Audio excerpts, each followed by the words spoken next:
कोकणात ठाकरेंचा सुपडा साप.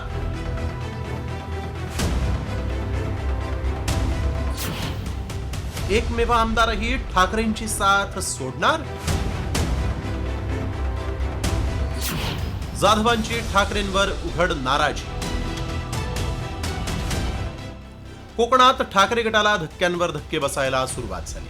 माजी आमदार राजन साळवेंनी ठाकरेंना जय महाराष्ट्र केल्यानंतर आता कोकणातील ठाकरे गटाचे एकमेव आमदारही नाराज असल्याची चर्चा आहे. गुहागरचे आमदार भास्कर जाधवांनी ठाकरेंवर उघड नाराजी व्यक्त केली. बाळासाहेब ठाकरेंच्या काळात आपल्याला संधी मिळायची, मात्र आता क्षमतेनुसार काम करायला मिळत नसल्याची खंत त्यांनी बोलून दाखवली. तर नेतृत्व त्यांचा योग्य वापर करून घेत नसल्याचं सांगत सामंतांनी जाधवांना खुणावलंय. महाराष्ट्रामध्ये मला एक मानणारा वर्ग आहे. महाराष्ट्रामध्ये मी लोकांशी बोलतो, संवाद साधतो, त्याच्यामध्ये कुठलाही नाटकीपणा नसतो, लबाडी नसते, खोटं बोललेलं मला तर आवडत नाही. पण महाराष्ट्रातल्या लोकांना हे भावतं नाही अशातला भाग नाही. पण माझं दुर्दैव प्रत्येक वेळी मला आडवं आलेलंच आहे. खरं सांगायला गेलं तर मला माझ्या क्षमतेप्रमाणे काम करण्याची संधी मिळू शकली नाही. मी अनेक वेळा असं प्रामाणिकपणानं सांगितलं की अशा व्यक्तीचं मार्गदर्शन भविष्यामध्ये आम्हाला जर मिळणार असेल तर आम्ही त्याचं स्वागत करू. शेवटी त्यांनी काय विचार करावा, काय नाही करावा हा वैयक्तिक त्यांचा प्रश्न आहे ना.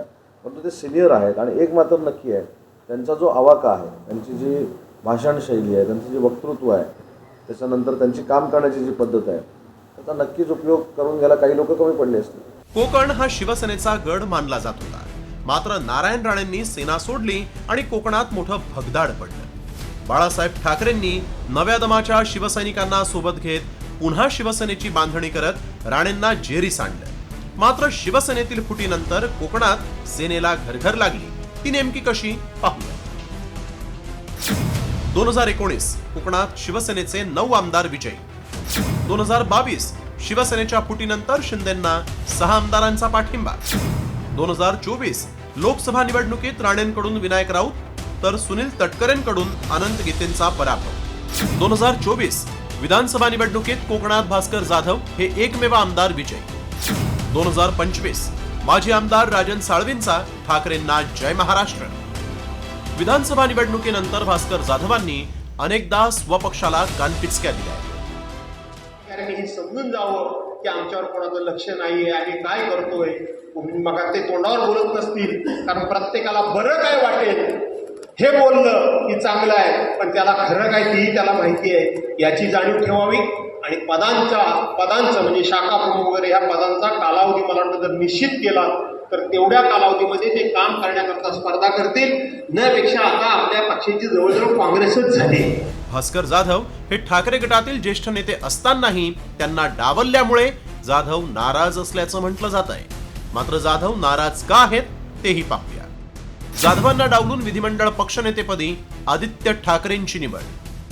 कोकणासंदर्भातल्या बैठकांमध्ये जाधवांच्या ऐवजी विनायक राऊत यांना पसंती. पक्षाच्या संघटनात्मक पातळीवर बदल न केल्यानं नाराजी. कोकणात उद्धव सेनेला गळती लागली असताना भास्कर जाधवांनी उघड नाराजी व्यक्त केल्यानं ठाकरेंना कोकणात अखेरचा धक्का देणार की स्थानिक स्वराज्य संस्थांच्या निवडणुकांसाठी नव्या फळीसह कोकणात ठाकरे गट मजबूत करणार याकडेही लक्ष लागलंय. ब्युरो रिपोर्ट, साम टीव्ही न्यूज.